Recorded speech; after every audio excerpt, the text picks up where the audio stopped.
সবই সব মানে দেখা যায় যে একেবারে জামাত ইসলামী এমনকি আমাদের কোনো আইনজীবীকে অ্যালাউ করেনি। মানে আমি তো আসামি হিসেবে কোনো নোটিশও পাইনি, কিছুই পাইনি। আমি জানি না আমার অপরাধটা কি,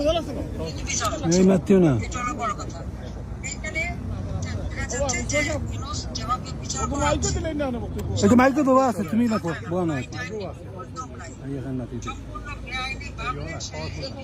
যুক্তরাজ্য আওয়ামী লীগের উদ্যোগে মাননীয় প্রধানমন্ত্রী জননেত্রী শেখ হাসিনা তথা আওয়ামী লীগ কর্তৃক ঢাকা লকডাউনের সাথে সামঞ্জস্য রেখে যুক্তরাজ্য আওয়ামী লীগের আজকের এই বিক্ষোভ সমাবেশ, আমরা হাউস অব কমন্সের সামনে এই বিক্ষোভ সমাবেশ করেছি। হাজার হাজার লোক স্বাধীনতার সপক্ষের ছাত্র জনতা এখানে এসেছিলেন। আমরা মাননীয় প্রধানমন্ত্রী জননেত্রী শেখ হাসিনা এখানে বক্তব্য রেখেছেন। আমাদের সভাপতি আলহাজ জালাল উদ্দিন, ভারপ্রাপ্ত সাধারণ সম্পাদক নঈমুদ্দিন রিয়াজ, সহসভাপতি জনাব মুজাম্মিল ভাই এবং আমি মাননীয় প্রধানমন্ত্রীর সাথে কথা বলেছি। নেত্রী আপনাদের সকলকে ধন্যবাদ জানিয়েছেন এবং নির্দেশ দিয়েছেন যুক্তরাজ্য আওয়ামী পরিবার যেভাবে আন্দোলনে বাংলাদেশ তথা সমগ্র বিশ্বে যেইভাবে উদযাপিত করছে, যেইভাবে উৎসাহিত করছে, বাংলাদেশের মানুষের সাহস যোগাচ্ছে, সমগ্র দুনিয়ার মানুষকে সাহস যোগাচ্ছে, সেজন্য মাননীয় প্রধানমন্ত্রী যুক্তরাজ্য আওয়ামী লীগ সহ সকলকে যুক্তরাজ্যের জনগণকে ধন্যবাদ কৃতজ্ঞতা জানিয়েছেন।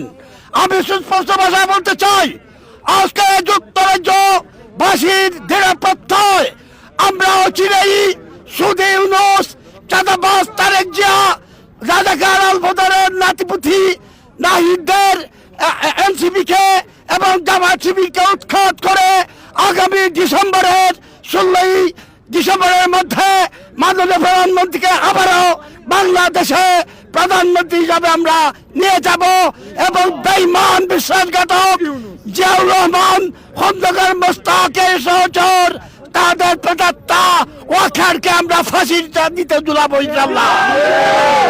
বেঈমান ওয়াখার আমাদের যেইভাবে বিশ্বাসঘাতকতা করেছে আমরা তাকে ক্ষমা করব না। জয় বাংলা, জয় বাংলা।